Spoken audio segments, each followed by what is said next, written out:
Welcome back to the channel. This is the Action Figure Grader. It's Sunday. It's time to look at some recent sales for CGC graded comic books on eBay. We've got some vintage books, some Bronze Age, copper. I think we got some Golden Age also, and a few autographed books. Really interesting prices across the board.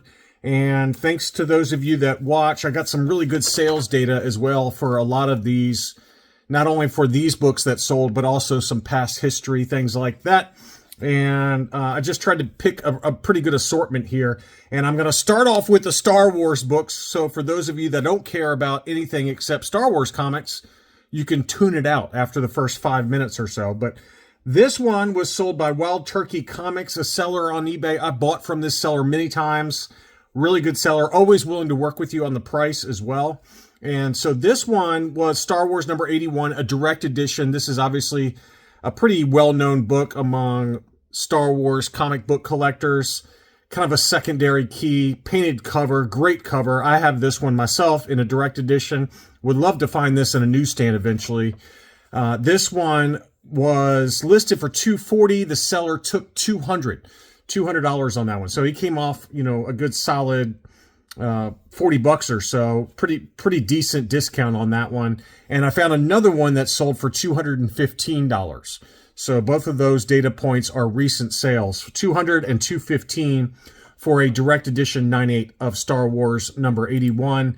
We've got some more modern books as well as some autographed Star Wars books we're going to go through. Clone Wars number 1. This one was sold in an auction and sold for $740. This is the standard edition cover. First appearance of Ahsoka and Captain Rex in comics. This book is definitely still on the downturn, and it was kind of going 800-ish. Well, really, it was going 900-ish about a couple months ago. Then 800, now it's 740. So it continues to drop. Not a bad time to pick it up. But the big one was this one, and this is the special edition of Clone Wars number 1, another book that's obviously come way back down.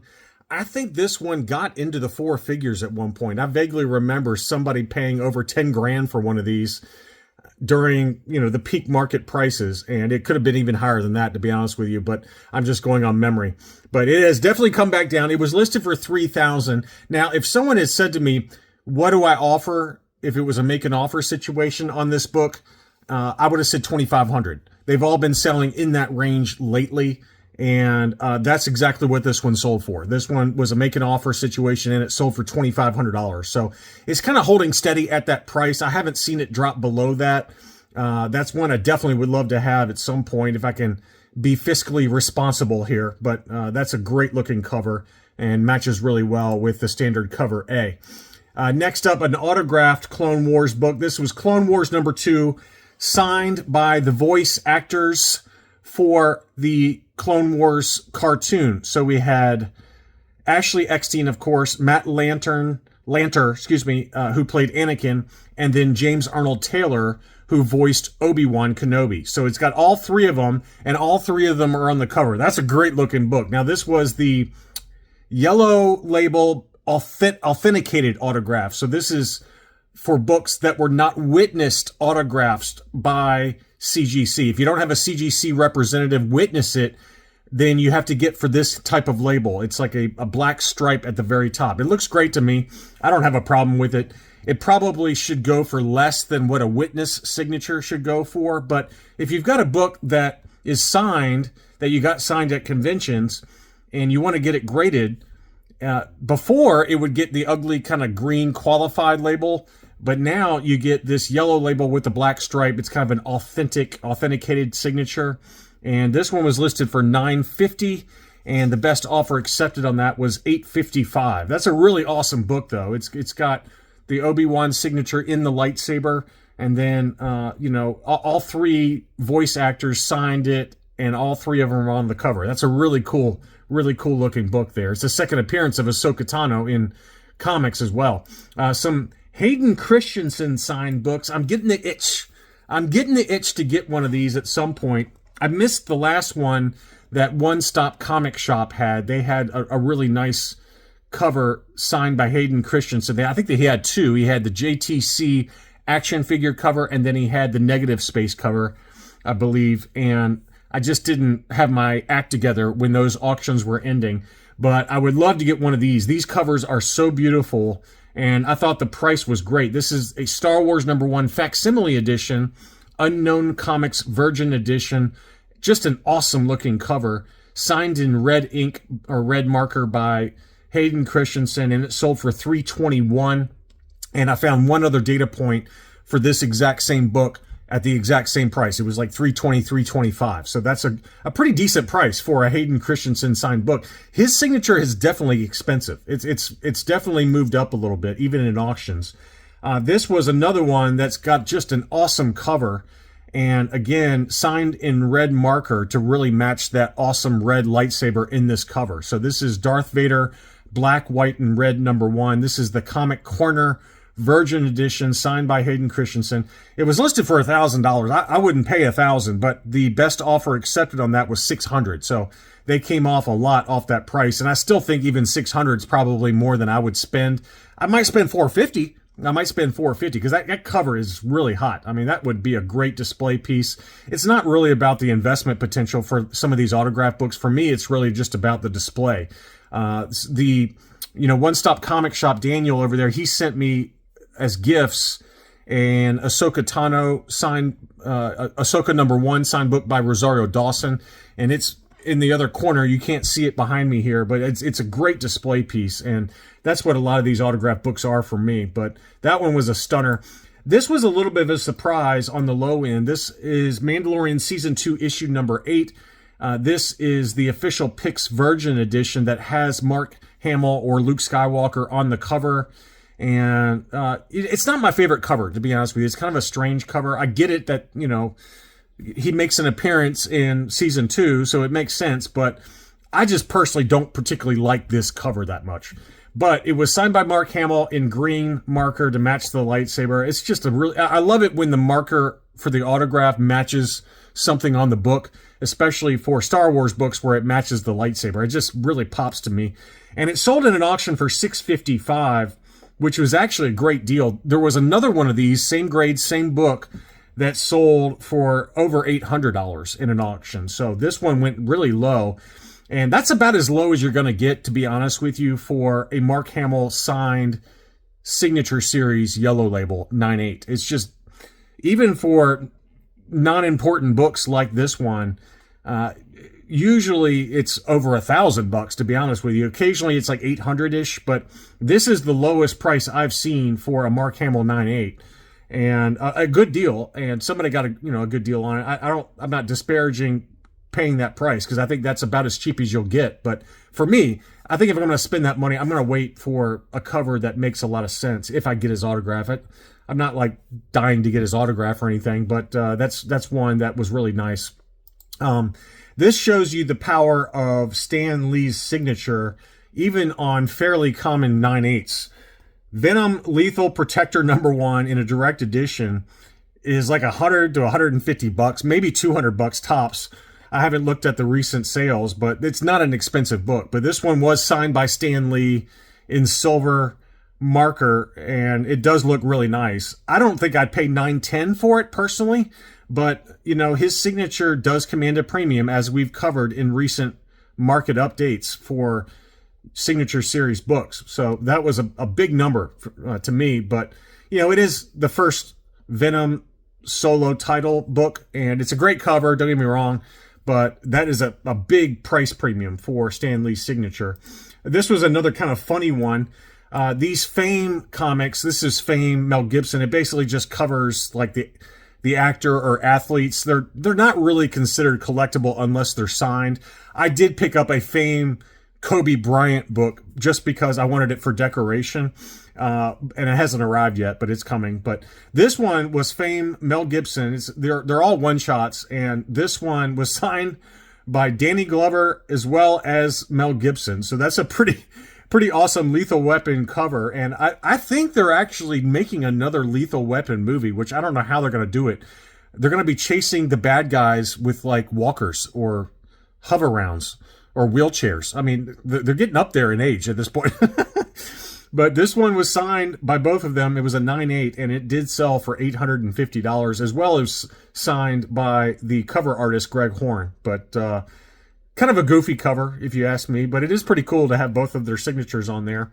And it did sell for $850. On to some more kind of investment grade books. I've got some 60s Amazing Spider-Man books and some 70s books as well. This one is ASM number 33. It's a pretty classic cover. It was a 9.0 white pages and sold in an auction. This seller had some really awesome high-grade early ASM books, but this one was the lowest grade of the three I'm going to cover. But this is a pretty classic cover. It was a 9.0 with white pages. Tough to get white pages for 1960s Silver Age ASMs, and that's about as high as I'd go in grade for me personally. That was a nice looking book for $950. $948.79 was the final price. But they had two from the 70s that were big books, and both of them in 9.8s. And these are fairly easy to get in 9.8s. You see them come up pretty regularly, so it's not like it's impossible, but they are expensive. And so this is The Death of Gwen Stacy, Amazing Spider-Man number 121. Pretty amazing cover. And this one and 122 in 9.8s have been going around 5,000, between 5,000 and 5,500. This one came in a little below that at 4,900. And then ASM number 122, the next book, this one is typically not as expensive as ASM number 121 because there's more of these in a 9.8, but I like this cover a lot better. And this is The Death of the Green Goblin, and another classic cover. And this one sold for $4,900 as well, which is a little closer to fair market value. This one came in about $600 less. This one came in pretty close to what the FMV is for a 9.8 for this book. But both of those were beautiful books and 9.8 with white pages. Next up was ASM number 129. This was only an 8.0, but this is the first appearance of The Punisher. And 8.0 off-white to white pages. Great cover. I've got this one in a 9.2 or 9.4. I can't remember, but this one sold for $20.26. Pretty good time to pick this book up. It's definitely come back down in price. And, you know, in the lower grades, 9.0, 9.2, it's definitely a little bit more affordable than it was maybe a couple of years ago, just like everything else. This was Superhero Secret Wars number 8 in a newsstand edition, and this was a pretty healthy price for an auction. A little bit higher than what I was expecting, to be honest with you. It sold for $14.62, 9.8 white pages, and that's a pretty close to about what I paid for mine over a year and a half ago. So this book has definitely held steady in a newsstand edition. It's really easy to find in a direct edition, obviously, and that price is really cheap. You're talking $450 to $500 in that ballpark. But for a newsstand, it does remain pretty expensive, although it is super easy to find it in a newsstand if you're patient as well. So $14.62, though, I mean, that's a big premium. You know, that's a big premium. That's about 3x what the direct edition goes for. So that's one that really has held its value pretty well, despite the downturn in prices. Batman Adventures number 12. I found two different sales. This one sold for $15.33. This is the first appearance of Harley Quinn in comics completely, you know, in all of comics. So it's out of DC continuity. The first appearance for her was the one-shot, which is Batman Harley Quinn, an Alex Ross cover, that really creepy cover where the Joker is dancing with Harley Quinn. That's the first appearance of Harley Quinn in DC continuity. We just covered a signature series, Alex Ross 9.8, that sold, I think, about a week or two ago. But this is the bigger book. This one sold for $15.33. I found another sale that sold. It was listed for $1,600, best offer accepted. So $14.50, I think, in an auction is about right. But for buy it nows, it's been going for about $1,500. This was Batman number 428 in a direct edition. This is The Death of Robin number 2, Jason Todd. A pretty classic cover. A little tougher 9.8.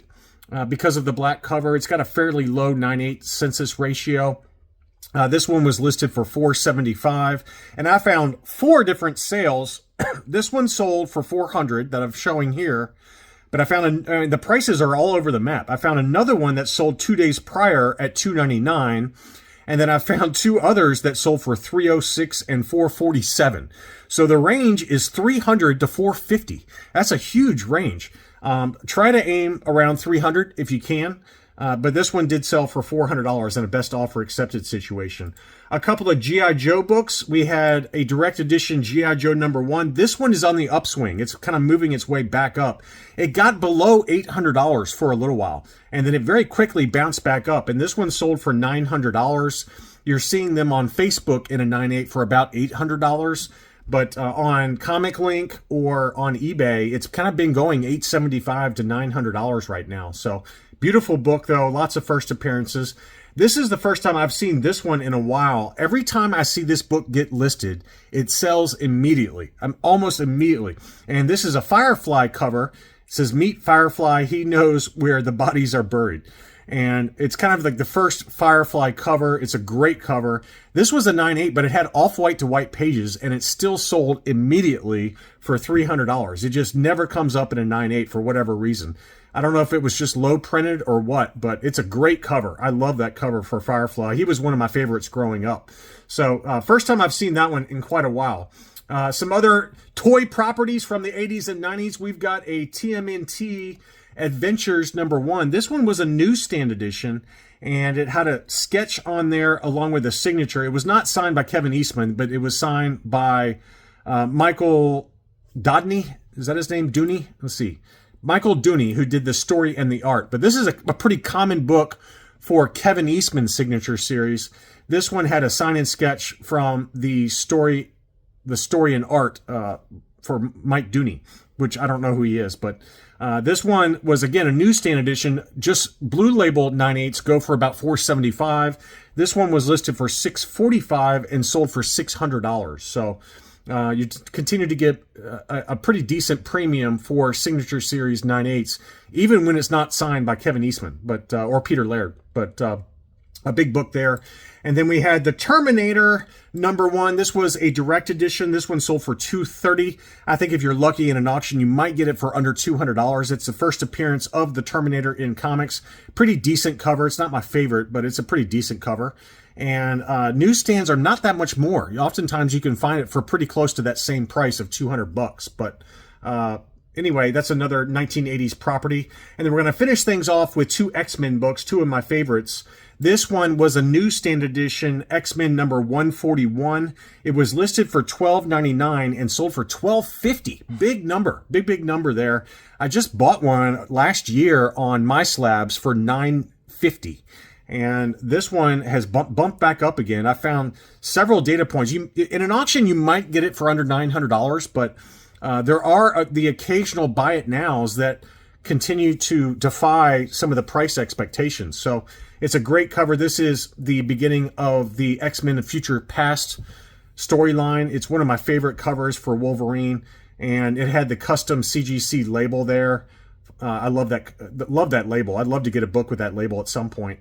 But that one did sell for $12.50, and then this one I did not see. I wish I had seen it, but this one was a newsstand edition, and it was X-Men #142, the very next book in that series. I've been looking for this one forever, and it's a great book. My apologies, I had to go get the door. There was somebody at the door, so back to finish things off on this X-Men #142 CGC 9.8. Now, it was a newsstand edition, and it's one I've been looking for to pair with my X-Men 141 newsstand. Well, this one hit and sold very quickly thereafter. It was listed for $10.50 and sold for $9.15. Now, this was an older case, which, I think if I get one, I want to make sure I get a newer case that says newsstand up there. And this is one particular book that very easily gets Newton rings on it. And it's always around where the Sentinel's hand blast comes out. You can see Newton rings coming out. This one doesn't appear to have it. It does have some bleed through from the back side of the book. But this is only the second one I've seen come up here recently. There was another one that was up for auction on Comic Link, but it had Newton rings and it was an older case as well. So, But anyway, this is one I've been looking for. That one on Comic Link sold, I believe, for $8.85, but don't quote me on that. It was in that ballpark. This one was listed for $10.50 and sold for $9.15. So it looks like that's what I'm going to have to pay in order to get this one in a newsstand, which seems like a lot given that the direct editions you can get now. I mean, there's one listed on eBay right now for like $3.50, if that. So this is another book that commands a pretty big premium for the newsstand, which I guess it's because it just weren't produced in nearly as many numbers as the direct edition. It's from 1981. You would think that the newsstands would be pretty easy to get a hold of, but they just don't come up all that much. So anyway, I just wanted to finish things off, and I hope that you guys enjoyed this video. Be sure to leave me a like if you did. Thanks so much for watching, and I'll be back soon.